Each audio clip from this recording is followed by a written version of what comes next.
13-year-old Dylan Redwine was described by his mother, Elaine Redwine, as grounded, playfully bold in the best way, and incredibly witty.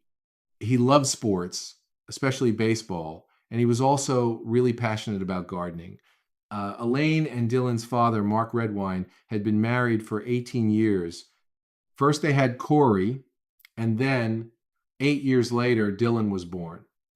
But in 2007, they divorced. After moving 6 hours away to Colorado Springs, Elaine was granted primary custody of Dylan, while Mark kept court-ordered visitation rights. At first, the whole family had lived in Durango, Colorado.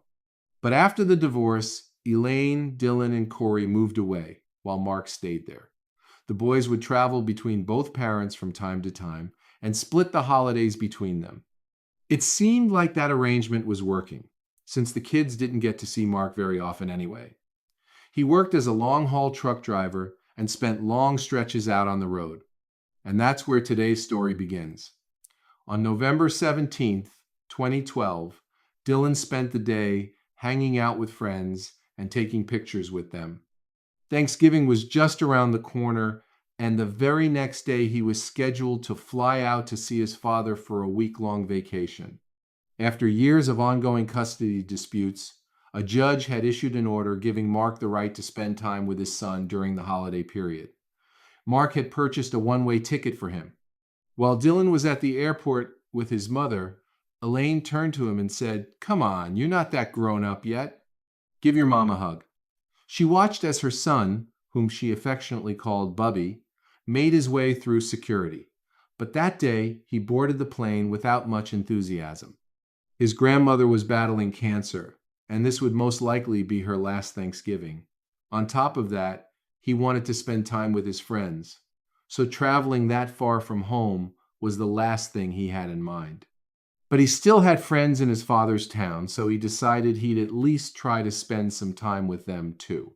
Elaine called her attorney and, because of her mother's serious condition, asked if there was anything that could be done so Dylan could stay home.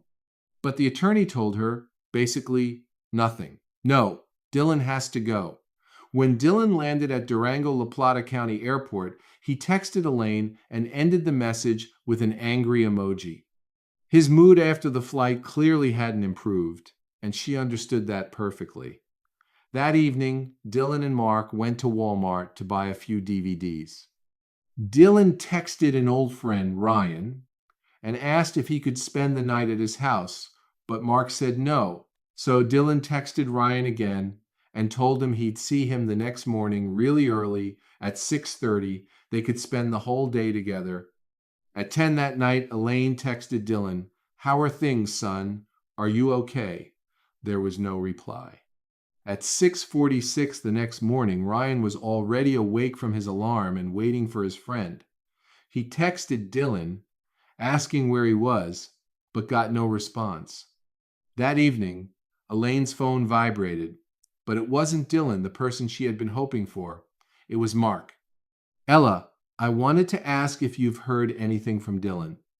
I've been trying to reach him all day. Mark said he had already called everywhere, but he couldn't find him." According to him, at 7:30 that morning, he had left Dylan home alone while he was still asleep and gone to work. When he came back at 11:30, Dylan was gone. The television was on Nickelodeon, and on the table there was a bowl and a box of cereal. Mark assumed Dylan had gone out with a friend, but when many hours passed, he started to worry. He also noticed that Dylan's belongings were missing. With a heavy sense of dread in her chest, Elaine dialed 911. Hi, my name is Elaine Redwine, and my son Dylan Redwine was visiting his dad up in Durango. 13 years old. Okay, so he's staying with his dad. And what's the dad's name? Mark. Mark Redwine. And his dad texted me a little while ago and said he could not find Dylan. And when was the last time you saw him? He texted me a couple hours ago. So, does he have any idea where he may have gone? and not according to him, no. She arrived in the small town of Bayfield at around 2 o'clock in the morning on November 20th. At 2:35 a.m., she sent Dylan a message. "Dylan, please be safe. Mom is here to pick you up, sweetheart." She had driven there clutching Dylan's pillowcase, which police used to give search dogs his scent. The dogs followed his trail for about 100 yards down the road from Mark's house, and then the scent simply disappeared. As temperatures dropped below freezing, the concern and anxiety reached a breaking point. Mark said that the tense divorce between him and Elaine may have taken a toll on Dylan. Things had been complicated, and Mark was unhappy with how the custody situation had been resolved. Maybe it had been weighing on Dylan more heavily than anyone realized. Mark told reporters, "We don't know where Dylan is. My ex-wife and I agree on one thing. Dylan is not the kind of kid who runs away from home, but I also think there's a possibility that Dylan feels torn between his parents." We were inseparable. I mean, anywhere I was, he was right there beside me. You know, he would come to me before he would go to his mom. You know, I think in many ways that was part of the problems that developed in our relationship, was because while she was out earning a career, it was very difficult for her to lose sight of the fact that she wasn't there bonding with Dylan the way I was. And I think that that was a huge problem for her. I always try at least once a week to contact him. You know, I'm not going to nag him to death. I'm not going to call him every 5 minutes till he returns my calls. I can text him. I can leave a voicemail. You know, I leave it up to him to respond to me when he wants to. But I don't think that his environment was very conducive for that. What were your plans for Thanksgiving? Well, we had talked about a couple of things. He was here for such a short time. We didn't have anything nailed down. You know, I anticipated, and I was correct in assuming that he wanted to spend time with his friends. So that Monday, Tuesday, Wednesday was kind of up in there, because that was a day we could either travel to Colorado, or not Colorado Springs, but Castle Rock, where my brother lives. Or he could hang out with his friends and come up here, and, you know, just the two of us would spend Thanksgiving, and then he could focus on spending the rest of the time that he was here with his friends. And, you know, I mean, I just wanted him to be happy. So when he, you know, wants to spend time with his friends, I get that. I understand that. I have no problem with that. All I need to know is that he's safe and where he's at, and how to get a hold of him. And, you know, it's like me to pop in on him, check, make sure he's at where he says he's at. Those things are important to me, you know. When he's with me, it's me and him, with the exception of his friends. You know, I know those are important to him. But, you know, I monitor what he does, where he's at. You know, it's just me and him. There's not people coming and going in my life, because everything I focus on is him and us being together and spending that time. Meanwhile, volunteer search teams and law enforcement began combing the area around Vallecito Lake, which stretches for about 12 miles. Mark Redwine said that his son, Dylan Redwine, loved fishing and being outdoors, so maybe he had gone to the lake to be alone and clear his head. And if he had been out there by himself, anything could have happened. Mark also pointed out that Dylan's fishing rod was missing, so naturally he put two and two together. The search teams already had a difficult task ahead of them. This area is a pretty remote part of Colorado, miles of forest, steep slopes, and harsh mountain terrain. On top of that, there was bad weather and freezing cold. Everything became much harder because of it. And new developments tonight. I think somebody knows where he is. I don't know if somebody's hiding him or if somebody's already done something horrible to him. The mother of a missing Colorado teenage boy now fears foul play in the disappearance of her 13-year-old son. He's been missing for more than a week, and 7 News reporter Mark Stewart is live. Mark, you're asking investigators if they're keying in on a particular person. Mike, late today, I talked to the sheriff's office in La Plata County. I asked, is there a suspect? Is there a person of interest? And for the moment, the answer is no. Tonight, the FBI and the sheriff are talking to trying to decide what to do next. The panic is just, where is he? Is he hurt? Is he, was he able to have turkey at Thanksgiving? Just all the things you want for your children. Then the panic sets in because I can't do anything. The panic Dylan Redwine's mother is feeling is shared across La Plata County, from a sign at the local Dairy Queen to the billboard at this church. For a second day, investigators searched a nearby lake. They found nothing. Once again, they're depending on tips from the public. Just imagine we have 7 investigators with 7 pairs of eyes working the case, but we have over 50,000 residents in La Plata County. Investigators say they're not giving up, yet with no word from Dylan, who texts all of the time, his mother is trying to find some hope. I don't mean to be a pessimist because it's my son's life we're talking about, but Dylan would have called by now. At that point, investigators had established the following timeline. At 5:46 in the evening, Dylan landed at Durango-La Plata County Airport, where Mark picked him up. At 7:05, Dylan and Mark were at Walmart in Durango.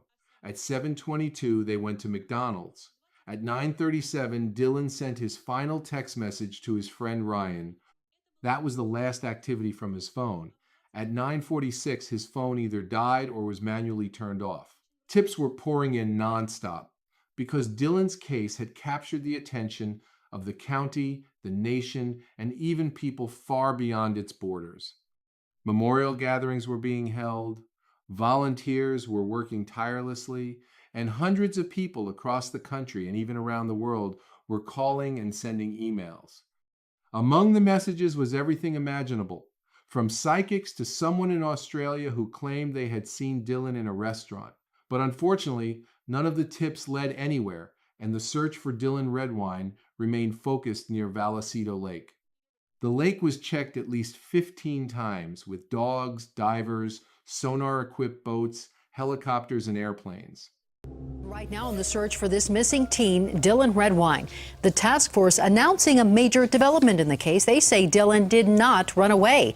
And 7 News reporter Russell Haythorne tracking these new developments. Russell, police are now looking for video. And any video that may exist from the day Dylan went missing. They're asking motorists, residents, and visitors who may have been on the main route between Durango and Vallecito to come forward with any recreational footage showing vehicles traveling that main route between 6 p.m. on Sunday, November 18th, and noon on November 19th. The task force investigating Dylan's disappearance also determined he did not run away. However, they say they still view this as a search and not a recovery. The sheriff did not elaborate on what led them to conclude this was not a runaway.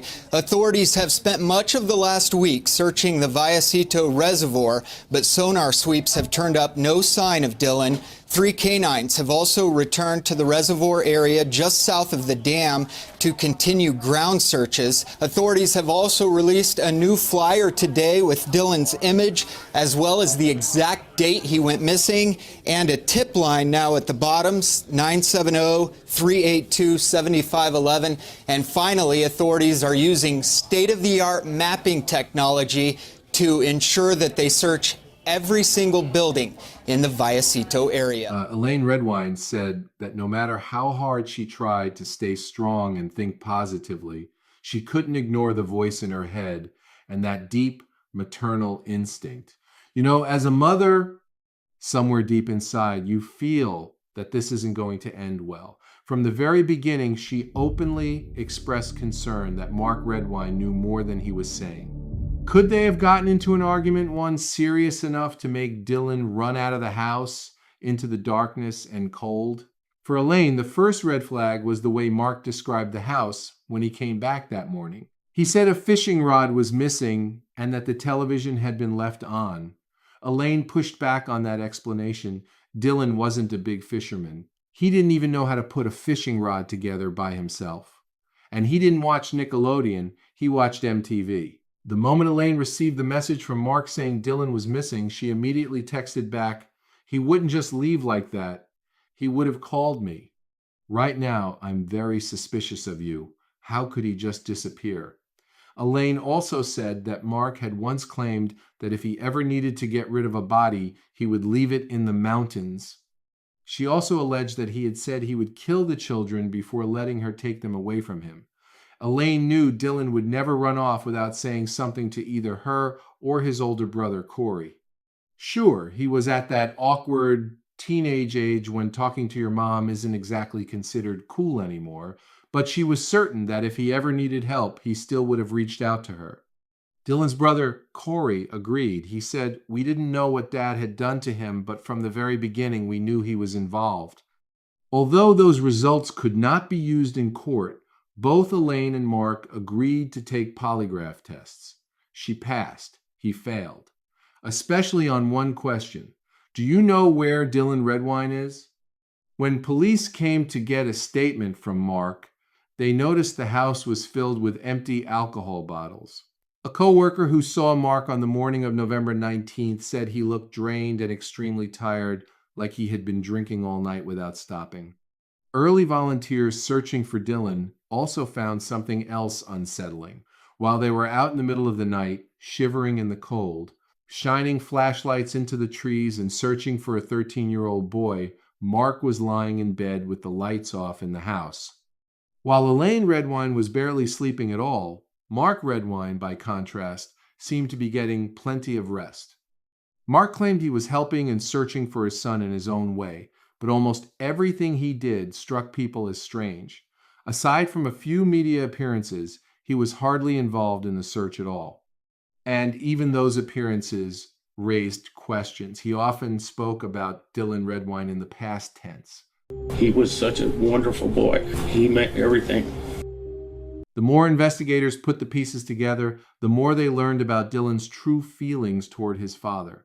At the airport, he wasn't just acting like a typical moody teenager. He was genuinely afraid to go, but Mark blamed Elaine.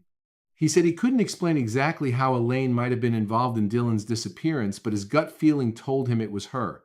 Both sides were accusing each other. The La Plata County Sheriff's Office stated, "We are not naming Mark Redwine as a suspect. It was simply reasonable to conduct a more thorough search of the house and property in order to find any information that could help us locate Dylan."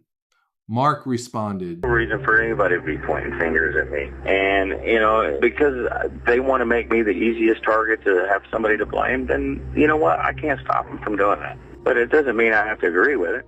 Where is Dylan? Bring Dylan home. 2 months after Dylan was last seen, friends and relatives held a protest outside Mark's home, demanding answers. He was the last person to see him, and, he hasn't done his part in helping find Dylan. And when the searches began turning up deeply troubling results, public opinion about Mark only got worse. Dylan's blood was found inside Mark's living room on the floor, as well as on several chairs and tables. On top of that, a cadaver dog trained to detect the scent of human remains alerted to those same areas and also to the bed of Mark's pickup truck. Later, Mark claimed that he and Dylan had simply been roughhousing, just fooling around, as he described it. He insisted that no one had been hurt. Officials continued to stress to the media that at that point, Mark was not officially considered a suspect and that the investigation was still ongoing. But by then, Mark had become a person of interest in the case. One day, in April of 2013, Dylan's stepfather saw Mark driving his truck along Middle Mountain Road. The area near Middle Mountain Road is practically inaccessible during the colder months because of heavy snowfall. The elevation ranges from 8,000 to 11,000 feet, and the snow can remain far longer than usual, sometimes all the way into summer. Roads and trails in that area are often closed during that time. For obvious reasons, no search efforts for Dylan had been carried out there. So Mark going there alone did not just seem strange, it was dangerous. What was he doing there? Later, Mark told police he had found the fishing rod he believed Dylan had taken on the day he disappeared, but detectives had photographed every inch of his house, and they knew that was impossible. Where had it been before, and why had it suddenly appeared now? The main reason so much time had been spent searching near the lake was because of the story about the missing fishing rod. Before long, another detail emerged in the investigation, and it pushed the case into even darker territory. Back in 2011, Dylan, Mark, and Corey Redwine went on a trip together. While Mark was asleep, the brothers found photos on his computer. They locked themselves in a bathroom, and Corey took pictures of the images with his phone. It's not entirely clear what appeared in every photo, but several of them reportedly showed Mark wearing women's lingerie and engaging in highly disturbing behavior involving a soiled diaper. Those images can still be found online, but for obvious reasons, we won't be showing them here. And if your curiosity gets the better of you, proceed with caution. We definitely don't recommend going out of your way to look for them. It appears that Dylan intended to use those photos as leverage if he ever got into a serious conflict with his father. Corey said his brother was a genuinely kind kid, but he definitely wasn't the type to stay quiet when he felt something was unfair. Just 3 months before Dylan's disappearance, he texted Corey saying, "Hey, send me those poop pics of Papa," because he was lecturing me about how you guys are setting a bad example, and I want to show him who he really is. Corey didn't send the photos, but Dylan still clearly remembered them. Corey said he could feel real anger and intensity in his brother's words. Dylan Redwine had told friends that during his Thanksgiving trip, he planned to confront his father about those photos. And although Corey Redwine never sent them to Dylan, he admitted that he had previously sent them to Mark Redwine, meaning Mark was fully aware that they had seen those images. If that conversation really did happen, it could represent a very strong possible motive.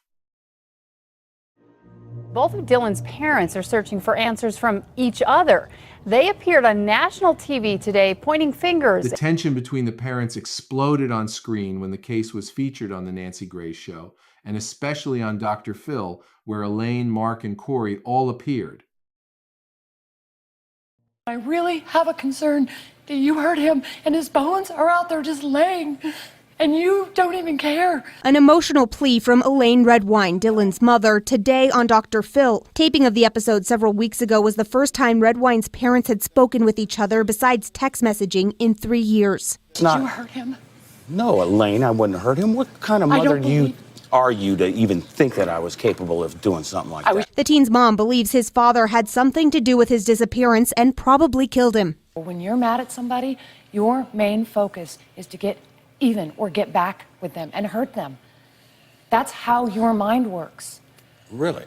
Yes, really. So because you said it makes it true. Police have not named any suspects in the case. Dylan's dad thinks he was abducted while walking to a friend's house 6 miles away.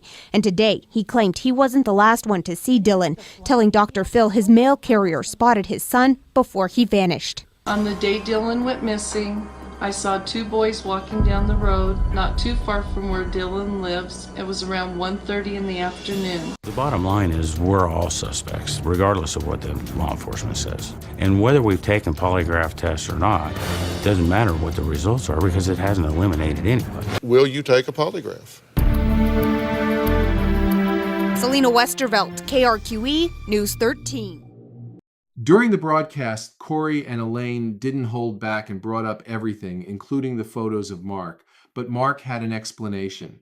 He admitted the photos were real, but claimed he had actually taken them himself on purpose, saying he believed Elaine and Corey were snooping around his house. According to him, it was a setup.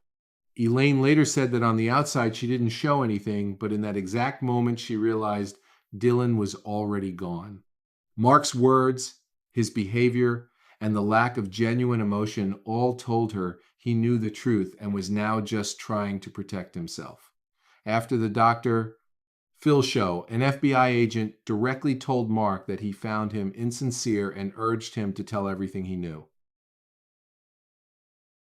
If you lead us to him, I absolutely guarantee you that I would not arrest you today. If you told me where Dylan is today, and you take me to Dylan, show me where he's at.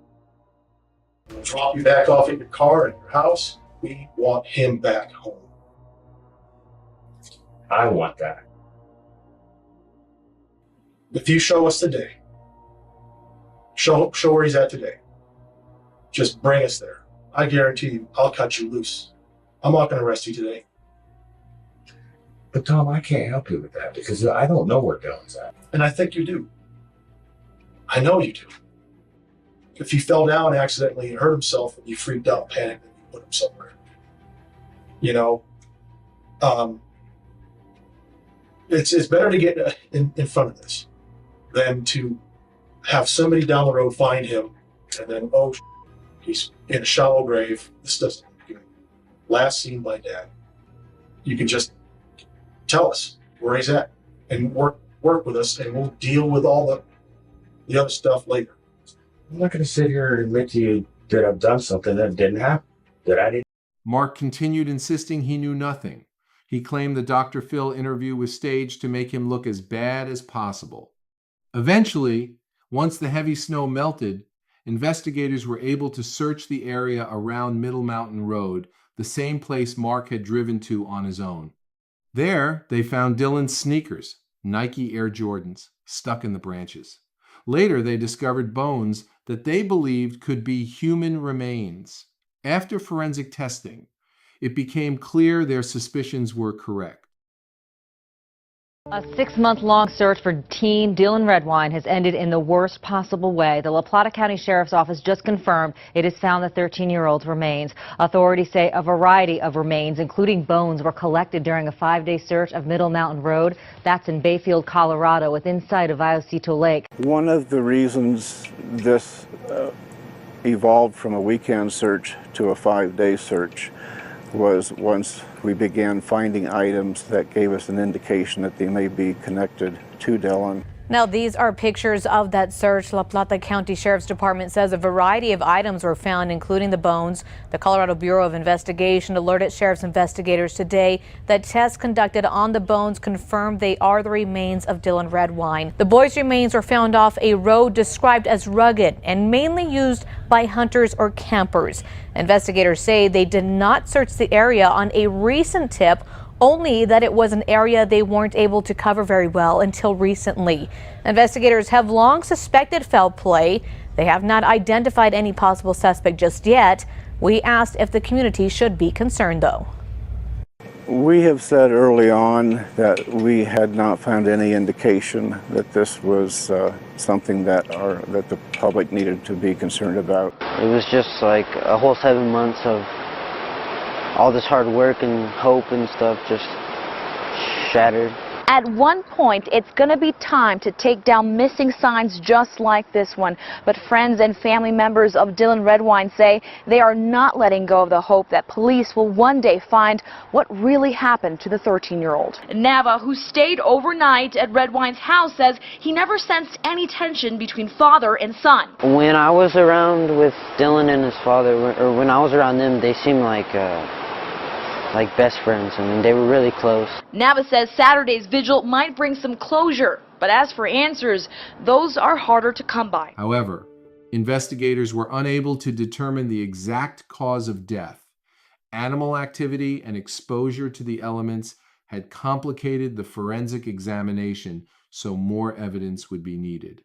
In total, 3 bones were recovered, along with pieces of a t-shirt, his shoes, an elastic waistband from underwear, and a sock. After this major discovery, lead detective Tanya called Mark Redwine, and his reaction raised a lot of eyebrows. He kept insisting that only 2% of Dylan's remains had been found, and that this supposedly didn't prove he was dead. He reportedly told his other son, Brandon, from a previous relationship, something along the lines of, if they don't find the other 98%, they'll never be able to prove he was murdered. But the reality was obvious. Dylan was dead, and everyone understood that. Even so, investigators had to keep searching for evidence that could help determine exactly how he died. Major developments tonight in a case we've been tracking closely for years. Investigators confirm they have a person of interest in the Dylan Redwine homicide investigation. The teen's death has shaken the small community of Viosito Lake, Colorado. But as Anchor Royal Day reports, friends and family pray that this latest news will lead to an arrest soon. Mark Redwine, Dylan's father, did not return our phone calls for this story, but we spoke to him right after Dylan vanished. He was the light of my life, and he meant everything to me. And I just want him home just like everybody else does. I know there'll be an arrest, and I will be in court every single day, waiting for that person to be convicted. And I have absolutely no question in my mind that he will be convicted. At the end of 2014, Mark lost his home through foreclosure proceedings. He was also hospitalized after what was described as a possible nervous breakdown. In June of 2015, Elaine Redwine filed a civil lawsuit against Mark for wrongful death, but it was dismissed because the statute of limitations had expired, November 2015. 3 years had passed since Dylan disappeared. A 5-day search operation was conducted, with investigators combing a 12-mile stretch of Middle Mountain Road. But the next major piece of evidence wasn't found by law enforcement. It was discovered by hikers about 2 miles from where earlier bone fragments had been located. They found Dylan's severely damaged skull. It clearly pointed to homicide rather than damage caused by animals or weather conditions. Signs of blunt force trauma and injuries consistent with a sharp object were identified. Dylan's phone, iPad, backpack, and wallet were never recovered. Despite this major discovery, more than a year passed in almost complete silence. Then, in January of 2017, things in Durango began to change, and much of that shift came thanks to the new district attorney, Christian Champagne. He had previously worked on the Dylan Redwine case as a deputy prosecutor, but now he had significantly more authority and influence. Christian told the family to stay united with him. The road was still long, but justice for Dylan Redwine was getting closer. He saw no reason not to present all the available evidence against Mark Redwine to a grand jury. July 22nd, 2017. Put him down, lay him down, and we'll move up. Nick, Bean, and Dolly will grab him. But let's put him on the ground, stomach, arms out. There's a passenger, Just keep your hands up, buddy. Just keep your hands up. Dolly will watch the cab. I got the cab. Around me, go around back. Yep. I got the cab. Around me, go around back.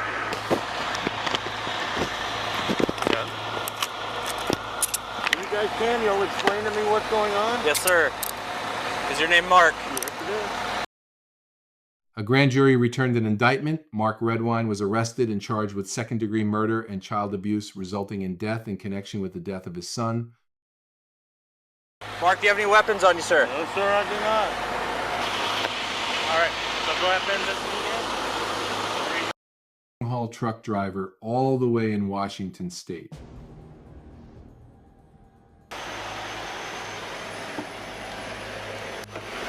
Are you Mark? Yes, sir. I am. Okay. I'm the sergeant. Did you say you asked to speak with me? Well, I was asking a few questions. First of all, I'm trying to understand what exactly is going on. Okay. Before we get going here, I do got to let you know I am equipped with the body-worn camera. It records both audio and video. Okay. Have you been read your Miranda rights yet? No, I have not. Okay. Let me make sure I get those read to you so that I'm trying to answer all the questions you have.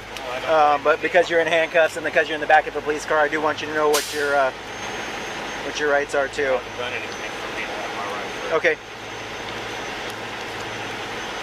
Okay. You have the right to remain silent. Anything you say can be used against you in a court of law. The reason why you're in handcuffs right now is because we received a call from an agency in Colorado. What had happened is they had got information that you were potentially up here, and they said that they had a warrant for murder second for you. I have no clue what that's regarding. I'm sorry? I have no idea what that's about. He remained calm when he was placed in the vehicle and told detectives that he didn't understand what all of this was about. Then the officers turned to the passenger. Yeah, are you Ricardo? Yes, sir. Okay, and that's Mark with you? Yes. Okay. Mark's got a murder warrant out of Colorado. Okay? Oh, shit. And so we got information that he was here and that he was potentially armed with a handgun, which is why we brought you out so carefully that we did. Okay? We understand that you were with him. You're a student driver with him? Okay. And so we didn't want you to be put in a position of being, a hostage or anything. We don't know this dude. We don't know what his story is. All we have is an agency in Colorado saying he's wanted for murder, okay, and is potentially armed with a handgun. Okay, so I hope you understand why we approach the stop safely and stuff like that. No, he's a good dude, I know that something happened with his son, so. Yeah, and I don't know the whole story. I saw a little bit on Google or whatever, and it sounded like a kind of a long and involved thing, but that kind of has come full circle, and Colorado's saying, we want to talk to this dude because we think he might have killed this kid. Yeah. So, all right. That's crazy because he's gonna go look for him, when he gets some time off. Okay. Has he mentioned anything about the troubles in Colorado or anything to you as you guys were driving and passing miles in time? He's talking about they're gonna go do a search party for him for his son. Oh, okay. Okay. So, I know he didn't do nothing like that. Okay. All right. So let me just pat you down real quick. Make sure you don't have any weapons to get you out of those handcuffs. I will ask that you kind of hang out. Prosecutors later explained the difference between first-degree and second-degree murder and why they chose to pursue that specific charge. They noted that first-degree murder involves a deliberate act that is planned in advance, while second-degree murder applies when someone knowingly carries out a fatal attack without proven premeditation. Investigators could not prove that Mark had planned to kill Dylan ahead of time, and there was no evidence of a deliberate setup. Instead, their theory was that he likely snapped in the heat of the moment and attacked him. Former FBI profiler Pete Klismet said that when he was asked to create a psychological profile of the likely suspect, the picture that emerged was incredibly telling. It didn't take Klismet long to point to Mark Redwine. He described it as an inescapable conclusion and said he reached that assessment very quickly. Oh, just sadness. Just, how could you do this to him? It's very overwhelming. The whole process has been very overwhelming. But again, I can't change what happened. I can only, move forward and be Dylan's voice and continue to, to fight for justice for my sweet son. Mark pleaded not guilty, and nearly a decade after Dylan Redwine's disappearance, the trial began. But for the prosecution, things were far from straightforward. In 2021, and we are hearing from Elaine Hall, the mother of Dylan Redwine, after another mistrial was declared in her ex-husband's murder trial. The first trial abruptly ended in a mistrial after it was revealed that one of the jurors had independently researched the case. A second mistrial was declared when one of Mark's public defenders asked the judge to do so due to COVID-19 symptoms within the defense team. The court agreed in order to, quote, ensure Mr. Redwine receives effective legal counsel. And only after that was the case finally able to move forward. Prosecutors urged the jury to rely on common sense above all else. The facts were these. Dylan was afraid to go visit his father because their relationship had already become strained and damaged. A damaged and deteriorating relationship that turned deadly on November 18th, 2012. And despite the defendant's best efforts to avoid responsibility and accountability, we are here today, and justice is about to come. As Agent Gruesing told the defendant, justice is about to come. Back in November 18, 2012, the defendant was an angry and isolated father who was losing contact with the only family member still willing to engage with him. And that family member was only willing to be with him because the court had ordered him to do so. That relationship was coming to an end. The defendant's fully aware of it, and he's angry about it and frustrated about it. And you see that in Exhibit 8, where the defendant emails Elaine, and he copies his attorney on it. This is Sunday, November 11th, 2012. A week from this date, Dylan will be dead. By now, you should have received Dylan's flight itinerary. As you know, Dylan has failed to respond to all my communication attempts, so I'll have to rely on you to inform him of his travel. Also, since you have failed to address any support issues you may have, I expect all his needs are being addressed. So all the monies in his personal account are not needed. XXX. We'll talk more about the personal account in a little while, but this email from the defendant confirms that 1 week before the murder, he knows his son wants nothing to do with him. Then came the photos Dylan had previously discovered. The prosecution succeeded in getting them admitted into evidence, and they really could point toward a motive. Corey Redwine spoke openly about this in court.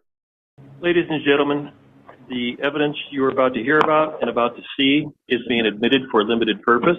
The photographs are being admitted to allow the prosecution to attempt to prove that the defendant became violently enraged when confronted by others concerning his sexual preferences. The photographs are also being admitted to allow the prosecution to attempt to explain the deteriorating relationship between the defendant had with Dylan. Wearing a diaper, taking selfies of him wearing the clothing, wearing the diaper, eating the feces that was in the diaper, and just that's pretty much it. Dylan, back in 2011, was he 12 years old? I believe so, yeah. How did he react to seeing those photographs of his father? He was pretty disgusted. It was something that he kind of had to try to contain himself. When we found the pictures, we were in the hotel room with Mark at the time, and Mark was sleeping, and Dylan was on his laptop, and I walked into the room. I had a conversation with my current wife, just checking up on her since I was on the road. And when I walked into the room, Dylan just kind of grabbed my attention, was trying to be quiet, but obviously was energetic, kind of, like, come here, I got to show you this, I got to show you this, kept pulling me. And then he took me into the bathroom where we closed the door and locked it. And that's when he showed me the pictures that he had found. Did it impact his view of the defendant moving forward? Yes. Prosecution's theory was that Dylan confronted his father about those photos, and the situation quickly spiraled out of control. In a fit of rage, Mark killed his son in the living room, decapitated him, and disposed of the body in a remote area in an attempt to have it destroyed by wildlife. According to prosecutors, the blood and DNA found in the house and in the pickup truck supported this version of events. They also argued that no wild animal could have carried a human skull so far away from the rest of the remains. This strengthened their claim that the decapitation likely happened inside the home and that the remains were later scattered by Mark in an effort to cover up the crime. Investigators even recreated Mark Redwine's living room so jurors could see exactly where Dylan's blood had been found. Throughout the investigation, Mark was caught lying multiple times, and his statements were repeatedly contradicted by the evidence. He showed very little interest in helping with the search or assisting investigators. He rarely displayed sadness, emotion, or what many considered genuine grief. After Dylan disappeared, Mark even threw away photographs of his son and transferred money from Dylan's account into his own bank account. However, the defense argued that the physical evidence still wasn't enough to prove that Mark had killed anyone. They suggested that Dylan may have left the house and later died as the result of a wild animal attack. Mark continued to insist that the compromising photographs had been staged by him as a joke. His public defender also argued that prosecutors seemed far more interested in those photographs than in the actual scientific evidence in the case. They're focusing more on those photographs than on the fact that the damage to the remains was undeniably caused by animals. The marks on the skull are consistent with animal-related injuries. They're focusing more on those photos than on the fact that the DNA evidence is inconsistent and weak. Don't let those images carry you away emotionally. Don't think about it like this. If someone is involved in something like that, they must be some kind of weirdo, a bad kind of weirdo. And if he's strange and bad, then he probably could have killed his younger son over a custody battle after a difficult divorce. That's not how you're supposed to think about it. Instead, look at it this way. Does that motive actually make sense? does it really help explain the prosecution's version of events. As for the blood in the house, the defense argued that there was no way to prove exactly when it had been deposited there. Mark's former girlfriend said she had seen Dylan cut his finger and bleed in the living room more than a year before he disappeared, so the defense suggested the blood could have come from that earlier incident. They also claimed that Mark did not have the time or opportunity to dispose of his son's body and still make it to work the next morning.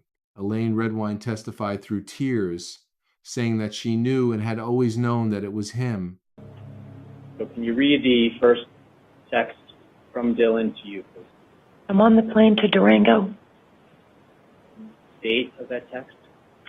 November 18th, 2012. And how do you respond at 4:36 p.m.? Oh, good. You did well, son. Proud of you. I love you, and thanks for keeping in touch so well. You're a flying pro. Send another text to Dylan at 7:03 p.m. on November 18th. Your dad get you, son? 7:06 on November 18th. How does Dylan respond? Yes, with a frowny face.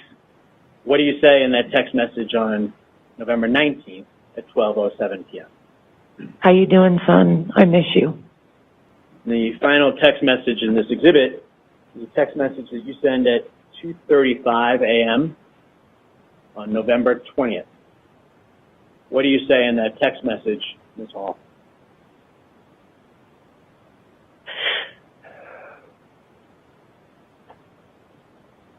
I said, Dylan, please be safe. Mom is here to come get you, son. Later, she addressed Mark directly. Dylan was 13 years old when you took his life. When I think about what happened that night, my heart breaks. I think about Dylan looking up at his father, knowing the man in front of him was his killer. I wonder what was going through your mind when you looked into those big blue eyes. Although honestly, I don't think it affected you at all.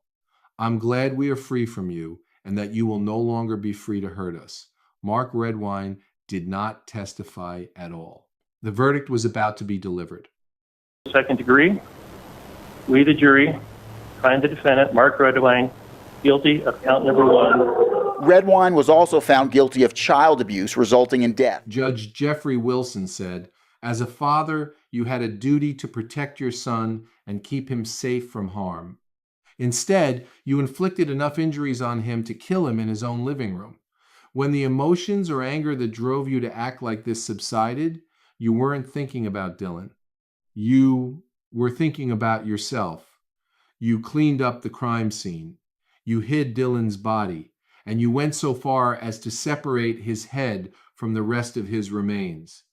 After all this time, after everything that has been heard in this courtroom, you still refuse to take any responsibility for what happened to Dylan. It is hard to recall a convicted offender who has shown such a complete lack of remorse. 60-year-old Mark was sentenced to 48 years in prison, effectively meaning he would die behind bars. It was the maximum sentence allowed under Colorado law for these charges. For his part, Mark continued to maintain his innocence. In a letter to the judge, he described the case as a miscarriage of justice, a false conviction, and a show trial. Christian Champagne said he has endless respect for Elaine and Corey Redwine for their relentless fight to find justice. He pointed out that in Colorado alone, there are more than 1,500 unsolved cases. And his message was simple: keep fighting and never give up. Corey said that while the experience had been incredibly difficult, he tries to turn that pain into something positive for himself and his family. There have been many nights when this kept me awake, but at the same time, it pushes me to be a better father. A father should be the safest place in a child's life. Dylan Redwine boarded that plane because he had to. Court orders, custody rulings, and conflicts between adults left him with no real choice. And like so many children caught between broken families, he was forced to live with tensions he didn't create and had no power to control. Sometimes the most dangerous place isn't the wilderness. Sometimes it's a home where trust has already started to fall apart. Elaine said, I don't think anyone will ever truly know what happened that night. Unfortunately, Mark is never going to tell us. It was such a senseless crime. Dylan was a light in our lives, and now that light is gone. She also said, I don't think closure really exists when you lose someone you love. I can't just move on from my son. I can't close the chapter and pretend he never existed. And finally, I will always miss him. I will always mourn his death. And I will always celebrate his life. And on that heartbreaking note, we're going to bring this video to a close. Thank you so much for watching all the way to the end. We truly appreciate your support and the time you spent with us today. Be sure to leave a comment and share your thoughts on this case. If you enjoyed the way this story was presented, don't forget to subscribe and leave a like. Wishing all of you a great day, and most importantly, take care of yourselves.